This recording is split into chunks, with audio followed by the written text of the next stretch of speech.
मेरे बड़ा बेटा देता था मैडम तोहफा, आज हम लोग को नहीं मिला. మేడం మనకి రంజాన్ పండగకి తోఫాలు వచ్చేవి, ఈసారి రాలేదు.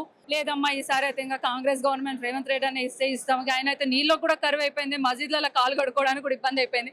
ప్రతి ఒక్క మైనారిటీ కార్యకర్త వాళ్ళు ఒకటి వాళ్ళు అడుగుతా ఉన్నారు. ఈరోజు ఇఫ్తార్ పార్టీ అంటే ఇంట్లో ఒక చిన్న పార్టీ లాగా చేసుకున్నంత ఫీల్. అంటే ఇక్కడ వచ్చిన ప్రతి కార్యకర్త లైక్ మా కుటుంబ సభ్యుల్లాగా మేము భావిస్తూ ఉంటాము. ఆ విధంగా ఈరోజు చాలా సంతోషంగా ఉంది. చాలా రోజుల తర్వాత మేము అందరం కలుస్తూ ఉన్నాము. కానీ ప్రతి ఒక్క మైనారిటీ కార్యకర్త వాళ్ళు ఒకటి వాళ్ళు అడుగుతా ఉన్నారు, మేడం మనకి రంజాన్ పండగకి తోఫాలు వచ్చేవి, ఈసారి రాలేదు. కొంతమంది లేడీస్ ఓల్డ్ ఏజ్ ఉమెన్స్ కూడా అడుగుతా ఉన్నారు, అమ్మ రావట్లేదు, మాకు ఈసారి అయినా ఏమైనా ఇస్తున్నారా? లేదమ్మా ఈసారి అయితే ఇంకా కాంగ్రెస్ గవర్నమెంట్ రేవంత్ రెడ్డి అని ఇస్తాం. ఆయన అయితే నీళ్ళు కూడా కరువు అయిపోయింది, మసీద్లలో కాలు కడుక్కోవడానికి కూడా ఇబ్బంది అయిపోయింది. ఇక తోపాలు ఇస్తే ఇవ్వచ్చు ఏమనంటే, ఇంకోటి మా కార్పొరేటర్స్కి ఫోన్లు చేసి ఒకటి చెప్పారు, మేడం మీరు 2 అకౌంట్ డీటెయిల్స్ పంపించండి 2 మసీద్లో అన్నారు.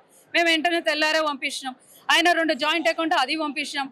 అకౌంట్లో పైసలు పడాలి, ₹1,00,000 కోసం ఆశ పెట్టారు. మేము ఎదురు చూసినాం, ఏది లేదు. ఇప్పుడు తోపా లేదు, ఇఫ్తార్ లేదు, మసీద్లో ఇఫ్తార్ లేదు.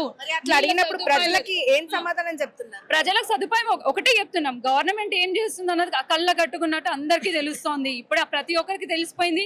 ఇక మీదట వస్తే గనక మళ్ళీ కేసీఆర్ సార్ని గెలిపించుకుంటామనే ఆలోచన మీద ఉన్నారు. పోయినసారి ప్రతి ఒక్క ముసల్మాన్ దగ్గర నుంచి కానీ మైనారిటీ ఉమెన్స్ దగ్గర నుంచి ఒకటే అన్నారు, మేరే బడా బేటా దేతా థా మేడం తోఫా, ఆజ్ హమ్ లోగ్ కు నహీ మిలా అని చాలా మంది బాధపడి గుర్తు చేసుకున్న రోజులు. మళ్ళా మన సార్ రావాలి, గెలిపించుకుంటామని ఆశతో ఉన్నారు. ప్రతి ఒక్కరు కూడా ప్రే చేస్తూ ఉన్నారు. ఇప్పుడు పెట్టిన ఎలక్షన్స్లో మళ్ళీ మన బీఆర్ఎస్ పార్టీ కారు గుర్తు పార్టీ రావాల్సిందే అనేది. Thank you.